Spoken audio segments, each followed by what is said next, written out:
Как земеделските стопани да увеличат продуктивността и да намалят разходите? Възможност за това дава проектът Агролес. Той се финансира по програма за европейско териториално сътрудничество Гърция-България 2007-2013. Общата стойност на проекта е 3 милиона 377 584 евро. В изпълнението му участват 9 партньора, 5 от гръцка страна и 4 от българска. Водещ партньор е област Централна Македония, Гърция. Другите партньори са Солунски университет Аристотел, Трансбалкански център по околна среда, Децентрализирана администрация Македония Тракия, област Източна Македония и Тракия. От българска страна партньорите са Община Любимец, Община Крумовград, РСО Марица и Аграрен университет Пловдив. Проектът Агролес е насочен към земеделските производители и трябва да приключи в края на октомври 2015 година.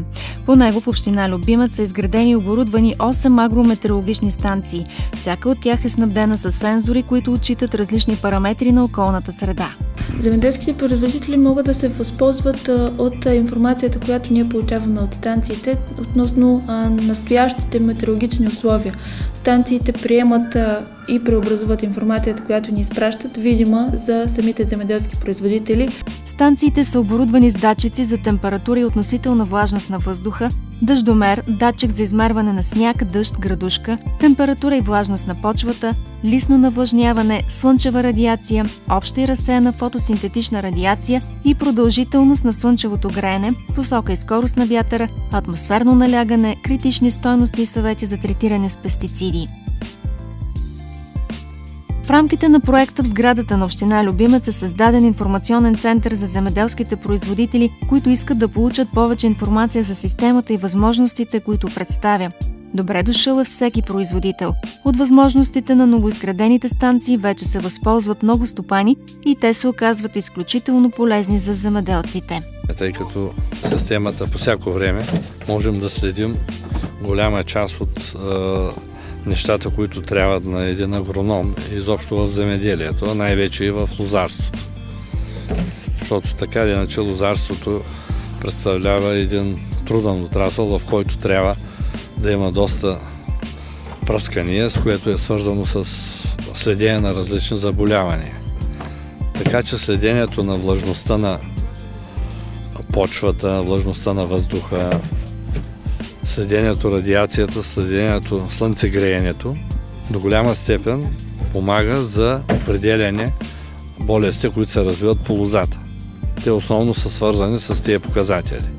Така че при възможността по всяко едно време да сравниш каква е влажността, каква е температурата, можеш да предвижиш едни от основните болести, които са в лозарството. Това са обикновената мана, овидиума, сивото гниене и други такива болести, които така или иначе представляват едни от основните проблеми на лозарите. Системата дава възможност да се следят показателите и на по-отдалечените масиви, без да се ходи на място, което пък пести време на стопаните и им дава възможност да реагират по-бързо.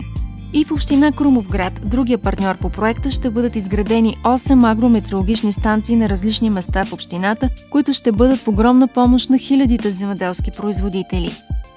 За нас в Крумовград, община Крумовград, това е изключително важно, тъй като при нас в момента основното нещо е тютюнопроизводството. Точно внедряването на една такава система ще подобри и ще ускори адаптацията на земеделските стопани към друг вид производство, считаме ние. Към момента са сключени договорите за съответно доставката на това оборудване, набелязани са местата, където ще бъдат монтирани и съответно очакваме в близко време тази система да заработи. Имаме проведени срещи с земеделски стопани, земеделски производители. Те също очакват с нетърпение този проект да бъде реално изпълнен и да бъде в полза на тях.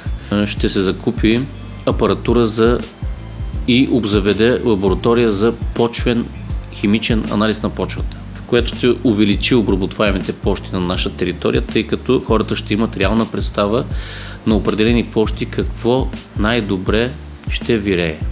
Това също е важен елемент от проекта. Считаме, че с това също ще дадем максимална информация на гражданите на територията на общината. Над 1400 са регистрираните земеделски производители в Крумовград.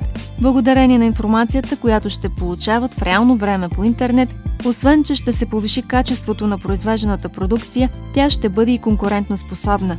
Така в Крумовград очакват и да се увеличи броя на обработваемите площи в региона и повече хора да се насочат към земеделието. Намалената употреба на торова и вода ще сведе до минимум рискът за околната среда, особено по отношение на замърсяването с нитрати. Регионалното сдружение на общините Марица и Аграрния университет в Пловдив направиха почвени карти за областите Хасково и Кърджали и разработиха стратегически документи за потенциала за развитие на земеделието в двете съседни области. В докладите може да се намери обстоен анализ за състоянието на селското стопанство към настоящия момент и конкретни предложения за оптимизиране на земеделските дейности предвид даденостите на регионите. Цялата информация по проекта може да намерите на адрес www.agrolesproject.eu.